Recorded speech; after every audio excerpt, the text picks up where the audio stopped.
is the latest horror film in a line of horror films being made by YouTubers. Following on from Talk to Me and Barbarian, we now have Obsession. And after that we're getting The Backrooms, but come back for that one in a couple of weeks. Obsession is about a young man called Bear who has a crush on his co-worker Nikki. We open with him confessing his feelings. He says, "You're all I think about all day. You're in every song I listen to. You were the only person who was nice to me when I moved here. And when my nana passed away, you were there for me." Except he's not saying it to Nikki, he's saying it to a waitress. He's practicing while his best friend coaches him. This opening is really important, but we'll come back to it at the end when it's going to make more sense. For now, his friend's advice is to wait and ask her at the right time. He says, "All you have is time."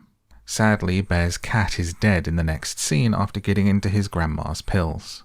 Bear is living in his grandma's house that he either inherited or lived in with her, and her pills are still in the bathroom cabinet. And then, while a Curry Barker film appears on the screen and the title Obsession comes up, we hear Bear sobbing uncontrollably over his cat. And we see him soothe himself by stalking his co-worker on Instagram, looking at her photos, and then she calls him. She's checking to see what time he's coming to quiz night, but his entire demeanor changes. He's now happier, his sobbing stops, and she convinces him to go. While they're on the phone, she says that she just dropped her crystal necklace down the drain, so Bear goes to a crystal shop just as it's closing to buy her a new one. Is that a nice thing to do, or is it a bit obsessive? How would you feel if you mentioned that to a co-worker and the next day they had a replacement for you? Let me know what you think in a comment. But while he's at the crystal shop, he sees a one-wish willow. It looks like a sort of supernatural toy or gimmick like a Ouija board. It says you get one wish. Open the box, take out the willow stick, and then break it to make it come true. The girl behind the counter implies that people come back and complain, and Bear asks do they complain that it doesn't work or that it did and it ruined their life. She doesn't give a straight answer, and we of course know it's going to be the second one. We cut to quiz night, which takes place at Barker's pub, a reference to writer and director Curry Barker, and we meet our group of characters. We've got Bear, Ian, his best friend, Nikki, who he has a crush on, and Sarah, who is another co-worker. Bear tries to confess his feelings for Nikki here, but they keep getting interrupted, so they leave and he offers to drive her home. In the car, Nikki reveals that she's going to leave the job where they work together because she wants to be a writer, and she says she doesn't feel love and she needs to feel it if she's going to write it. And so being nosy about her book, he says, "Oh, so it's a romance," and she says, "No, it's a love story." Bear says, "Isn't that the same thing?" and Nikki doesn't answer him. They are not the same thing, and it's important to note that Bear doesn't know the difference. He then says, "Oh, don't let me forget, I got you something," and she says, "Ooh, no, that makes me nervous." Nikki asks if Bear likes Sarah, the other co-worker, because she was asking about him all day, but Bear says, "I just see her as a friend." And when Bear tries to confess his own feelings for Nikki, he can't really get the words out, and he ends up calling her Freaky Nikki, which was some terrible advice by his friend. It's what her bullies used to call her. He was trying to do this playfully, but Nikki doesn't like it, and she says, "Do you like me?" I think him doing this tactic of playful negativity clearly sets off her radar of, does this guy like me? And she just asks him outright, thinking, great, another guy that I thought was a friend but actually has feelings for me. She says, "Now is the time to tell me if you do," and Bear just says, "I think we're very good friends." Nikki says good and walks away. This scene's importance is overlooked. Guys will read this as Bear being friend-zoned, that he tried to shoot his shot and it didn't go his way. Women will read it as this horrific moment when you realize the person you thought was a good friend had ulterior motives, that they were hiding feelings for you the whole time and the friendship is about to be ruined. She walks away, so sat in the car like a sad little urchin, Bear opens the One Wish Willow and it plays a video game sounding jingle. He says, "I wish Nikki loved me more than anyone else in the world," and he breaks it in half. Then, when he goes to pull away, he looks to the side and sees Nikki standing on her doorstep staring back at him. She comes back to the car and makes conversation, offering him to come back inside to her place. She says, "I mean, I did just lose my cat." "Oh no, wait, you lost your cat. Sorry, come inside." She's acting really strange and immediately obsessed with him, lovesick in a crazy type of way to try to get him to come back in. She even seems to break out of the trance for a split second saying, "What the F am I doing?" and then goes straight back into being lovesick crazy. She climbs into the car and says, "Let's go to your place," and then says that her dad is dying and she doesn't want to be alone. So they go back to Bear's and he puts her to bed and then goes to leave, and she asks for him to keep her company in bed. Bear gets on top of the bed fully clothed, only taking his shoes off. He's shown to be totally awkward and lacking experience with women. So Nikki takes charge and kisses him, but mid-kiss she snaps back to her former old Nikki self and says, "What the F again?" She falls back off the bed, but immediately is back to being lovesick and apologizing for what she just did. It freaks Bear out, so he sleeps on the floor, at least for tonight, and he searches on the internet about One-Wish Willows. There are results about the Mandela effect, asking if the toy ever really existed in the 1980s, and posts from people saying that they do work or that they don't. And from this point forward, we watch as Nikki continues to act dangerously obsessed with Bear. And Nikki doesn't seem like Nikki at all, but Bear just keeps looking past it. He wakes up to breakfast made for him, which is nice. But there's also a memorial for his dead cat on the floor where Nikki has taken the cat out of the trash and set up a blanket and candles for it. Weird. Also, can we talk about how for Bear to be so sad about his cat, he just put the body in a bin bag and took it out to the rubbish? For me, when a pet dies, you actually bury it in the garden or do something else with it. I don't know what you do if you don't have a garden, but you don't just throw it in the rubbish, surely. It's about as much ceremony as flushing a goldfish down the toilet. Anyway, Nikki shows up at Bear's door later in a little red dress and apologizes for the night before, confessing her feelings for him. And we get a montage of them being a couple. It's all lovey-dovey at work, making out, making breakfast, watching movies, and their friends watch on, confused and jealous. It seems like everything is amazing and they're going to live happily ever after in bliss, but this is just the beginning. Bear and Nikki go on a date at a diner and his friend calls and tells him that Nikki's dad is fine, that he's not dying, that he looked into it and she was lying about it. He reveals that Nikki had previously told Sarah that she only looks at Bear like a little brother. This is important. And Bear realizes that his life is the result of the wish that he made with the One-Wish Willow. So he goes back to the table and he asks her about her dad, but she starts to freak out. She says to Bear, "Why does it matter?" And he looks for a second and says, "It doesn't matter to me." And we cut straight to them in bed together with Bear on top, just thrusting away. This is an uncomfortable and very questionable scene, as Nikki is making all of the right sounds but staring blankly off to the side away from him. Given the nature of the wish being made and Nikki's free will being taken away from her, this is ultimately really questionable behavior. It's basically assault, and it's one of many actions that Bear will take during the course of this movie that will really make you look at him differently. This is a moment of his crossing a boundary and stepping over a threshold for this character. He has just found out that all of this is going on because of the wish that he made, and in the very next scene he is showing exactly what he said to her in the diner. It doesn't matter to me. He just wants to be with her, sleep with her, and just carry on. And from that choice, things go from bad to worse. He wakes up in the night and finds her standing in a dark corner of the room watching him sleep. She cries and wails like a baby, saying, "You don't love me as much as I do."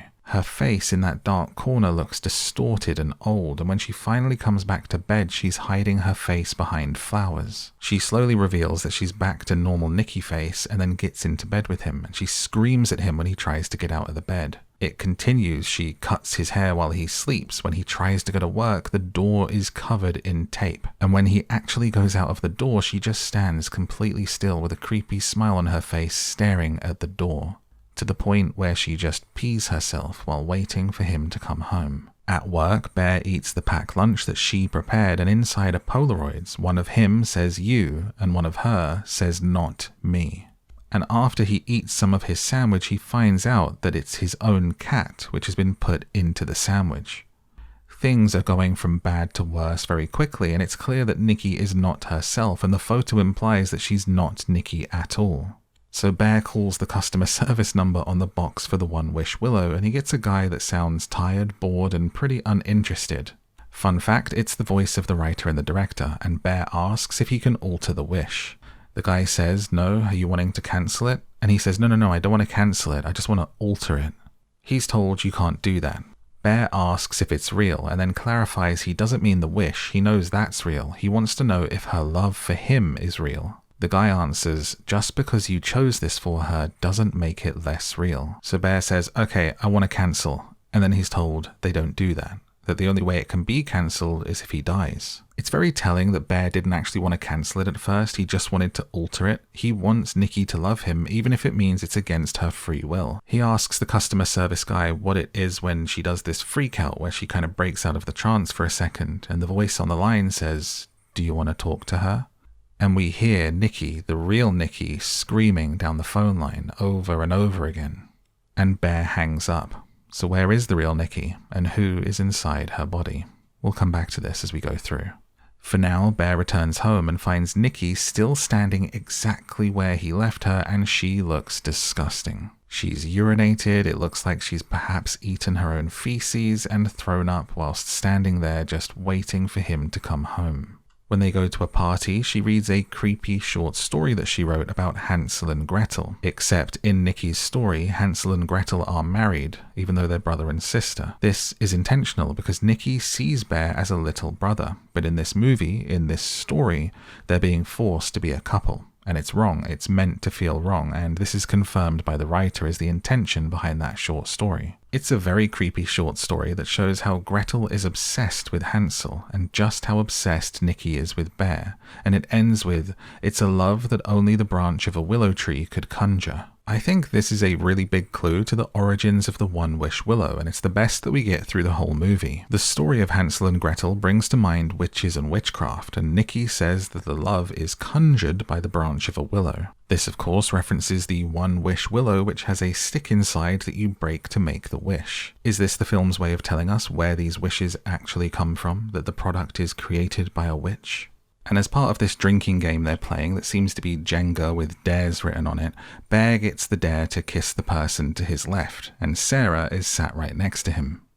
Nikki pulls the most theatrical sad girl face ever and walks up behind Sarah and pulls her chair back quickly to make herself be the one on Bear's left, so he has to kiss her instead. It's hilarious and terrifying, and then Nikki has one of her breaks out of the trance and the real Nikki comes out. She screams, grabs a bottle, and starts smashing herself in the head with it. This, of course, freaks everyone out, and everyone is concerned except for Bear, who just kind of sits there silently. He has this vibe of someone who's more embarrassed by their partner in public than actually caring about Nikki and the damage she's doing to herself. Another example of Bear being a pretty terrible and selfish person. And when they get home, he's angry at her for how she behaved tonight. He just wants her to behave like she was, that everything was fine before, just stop being weird. He even asks her, "Do you like me at all? Is Nikki happy at all? Does Nikki like me?" And Nikki says, "Yeah, I'm your freaky Nikki." More evidence that this Nikki is not the real Nikki, because we know from earlier she doesn't like to be called that. And as they continue to argue, Bear says, "I just want you to act like Nikki." And she screams back at him, "I can be Nikki." Bear says it's not real, but Nikki says, "I love you in every reality." So Bear says, "I love you too." And Nikki suddenly walks backwards in a really creepy way whilst talking in reverse, and acts all freaky standing in the doorway. So Bear says, "Why don't you just take the bed for yourself tonight?" And Nikki implies that if he doesn't get into bed with her tonight, she is going to die. So we cut to them in bed with Nikki asleep, hugging onto Bear tightly. And he gets a text on his phone from Sarah, the girl from work, saying that she needs to talk to him. So he sneaks slowly out of the bed, and then Nikki starts to talk to him. The real Nikki. She says, "Kill me, please." She says, "She's sleeping. It's me. Please don't wake her up. Just kill me." Letting us know that wherever the real Nikki is being kept while all of this is going on, whatever it is that she's going through, she wants it to be over in any way possible. And Bear's response to that is, "What would be so bad about being with me?" She says, "I've never been with you." And Bear just walks away while the real Nikki is begging him to end her suffering. Again, what a terrible person Bear is, that he's hearing about the real Nikki being in an awful situation, and all he cares about is himself and how she feels about him. He meets up with Sarah and they hang out in her car while she smokes. She reveals to Bear that Nikki and Ian, his best friend, have actually been hooking up off and on for the last 2 years. She implies to Bear, "You need someone better for you," to which he takes to mean her. And she says, "I mean, I was to your left," referring to the earlier game when they were supposed to kiss. And just as it seems like Bear is starting to realize he actually likes Sarah and that he should be with her instead, out of nowhere, Nikki smashes through the window to Sarah's left, by the way, holding a brick, and she makes Sarah kiss the brick, if you know what I mean, over and over and over and over again, slamming her head into it onto the steering wheel as the car honks over and over and over again until there is pretty much nothing left of her face. This will probably go down as one of the most memorable and disturbing scenes in mainstream horror since Hereditary. Nikki soothingly talks to Bear and says, "You wished for this, you wanted this, and we can fix this," and Bear helps her move the body. For some reason, they stop by the office where Nikki retrieves a gun from the safe and hides it, and then Bear goes back to the crystal shop and desperately asks how to reverse the wish. This time, a guy behind the counter says maybe get someone else to make a wish for you that counters yours. So Bear buys the last 3 one-wish willows and leaves. First, he tries to make the wish himself, saying, "I wish she only loved me as a friend," but the willow won't break. Even the music when he takes it out of the box is different, like it senses that he's already made his wish and you're not allowed anymore. So Bear goes to his friend Ian to try to get him to make the wish instead. He tells him, "Make a wish that I never made a wish so everything goes back to normal." But his friend says, "I wish for $1 billion," and it starts raining money on top of them from inside the house. So Bear returns home. His final plan is to get Nikki to make the wish that if she loves him more than anyone else in the world, she'll do it for him. But when he gets there, he finds a shrine and Sarah's body undressed in a chair. He turns around to find Nikki wearing Sarah's clothes and that she's painted Sarah's tattoos onto herself. It's in full freak-out mode, screaming, "Why don't you love me?" and hitting itself with a brick. And when the best friend shows up, she shoots him. So Bear tells Nikki, "I love you," to calm her down so he can steal the gun and lock himself in the bathroom while she bangs on the door. He thinks about ending it but can't bring himself to do it. So he opens the cabinet and finds his grandma's pills and takes those instead. It seems like he's finally doing the one thing that will set the real Nikki free. But a second later he tries to make himself throw up because he's ultimately a selfish person. But before he can do it, we hear the sound of the one-wish willow being opened outside the door and we hear a snap. Bear is thrown into a trance and he walks out of the room in a daze and totally in love with Nikki. They have this sickly sweet moment whilst both covered in blood, and they look at each other and kiss just as Bear collapses. The pills take effect, and Nikki holds him screaming and crying whilst he dies. It's all very Romeo and Juliet as Nikki points the gun at herself, but suddenly, just in the nick of time, she snaps out of it. That means Bear is dead and the wish is broken, and she is the real Nikki again. She shoves Bear's body off of her and starts to sob uncontrollably after finding herself covered in blood in a room with all 3 of her friends dead. The movie is bookended with crying. Just like Bear crying over his cat, this time we listen to Nikki crying while Curry Barker's name appears on the screen again, and the movie ends. But what is this film really about? Who was the real villain? Who was the victim? And how do the one-wish willows actually work? Will there be a sequel? And what happens after the movie ends? I've got the answers and what the writer and director has actually said is going on in this movie, which I think is going to surprise some people. I was quite shocked by their answers. Let's get into the questions and answers, but before we do, now is a great time to like and subscribe if you haven't already. Subscribe to join the club and let everyone know in a comment below what you thought of Obsession. So let's get into it. Here is Obsession, ending explained. What happens at the end of Obsession? So at the end, Nikki uses one of the one-wish willows to wish that Bear loved her too. That's why he goes into a trance and walks out to be with her. But he had already taken the pills and drops dead, which breaks his wish and sets Nikki free. The idea for Bear to try to throw up at the last second was actually the actor's idea and was not in the original script.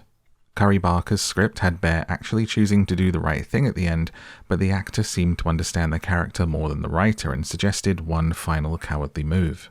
When asked about the ending and if there was a possibility that Nikki gets a happy ending by finding the $1 billion that the other friend wished for, Curry Barker said, "I never thought of that. The money is still in the world. Maybe Nikki's careful and finds the money. Who knows? To me, it's more likely the cops find the money and she goes to jail." So it seems like the creator thinks that Nikki's going to jail for what happened. From her mind prison to a real-life prison, and with 3 bodies on her, she's unlikely to ever get out. What do you think happened? Let everyone know in a comment. Did Nikki actually have a crush on Bear in Obsession? Here is another really surprising truth about this movie.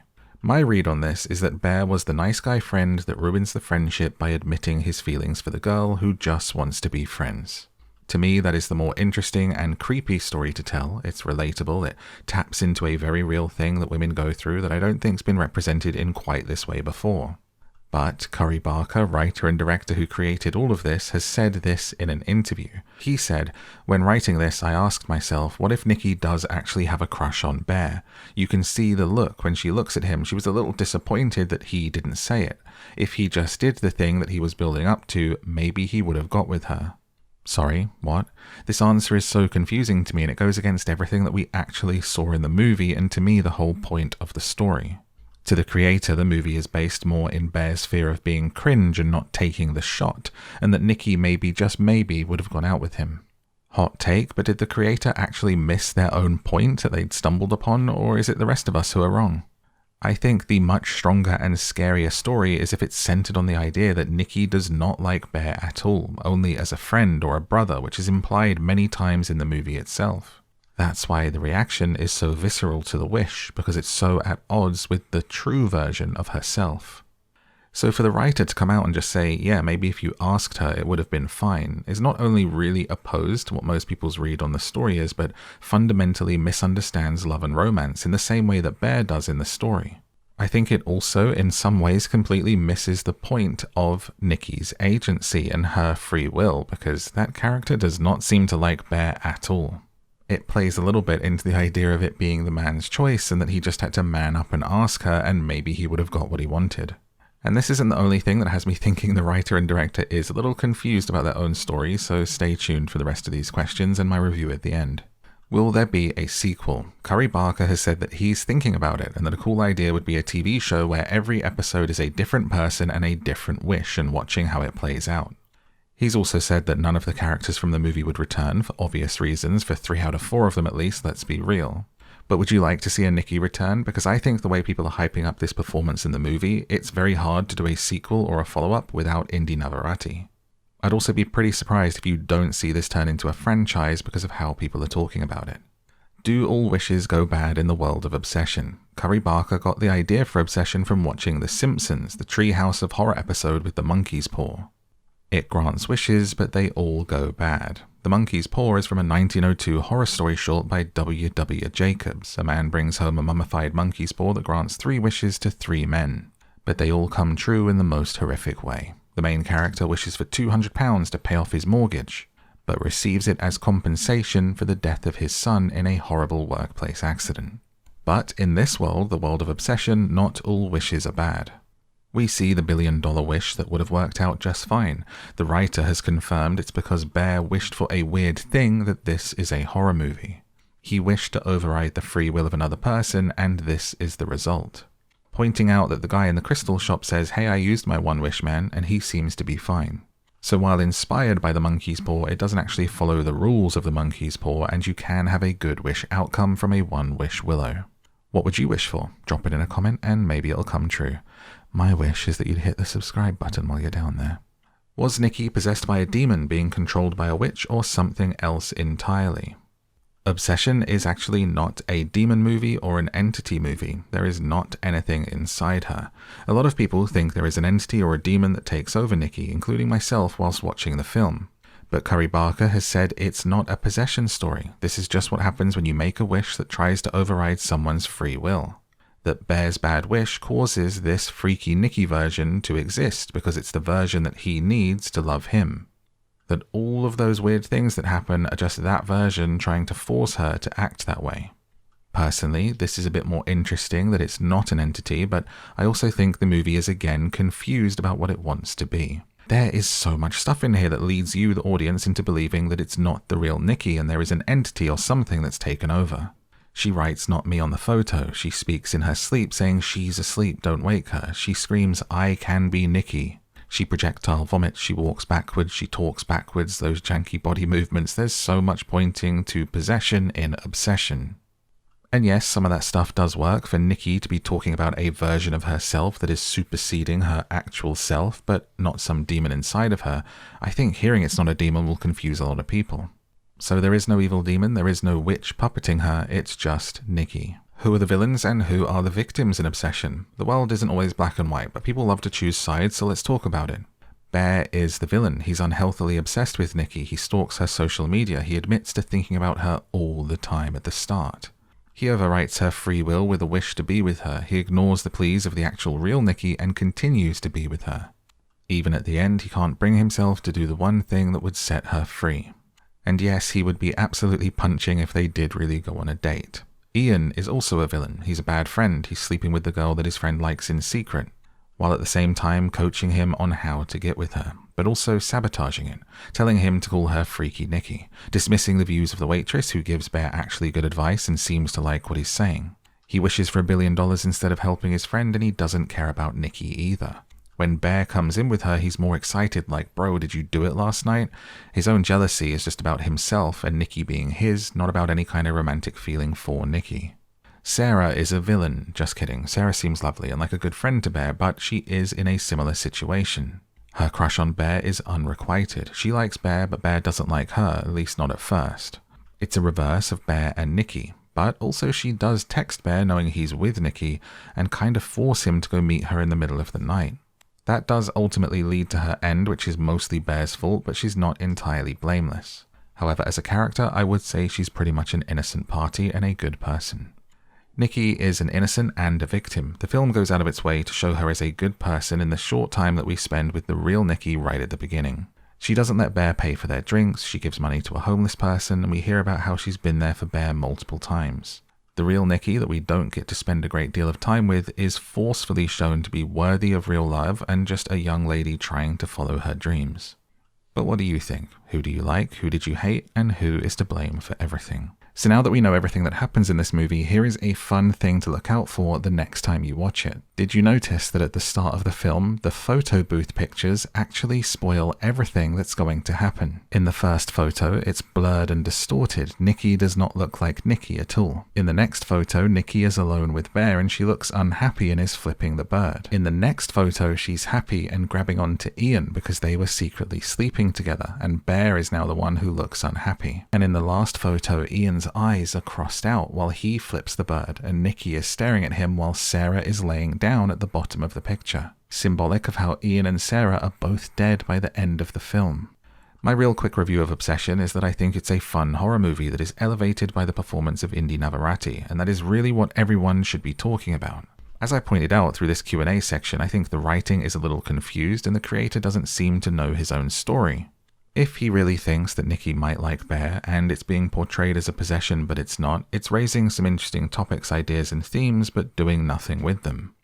I think a lot of the best parts of the writing were tripped over in the dark more than by intent.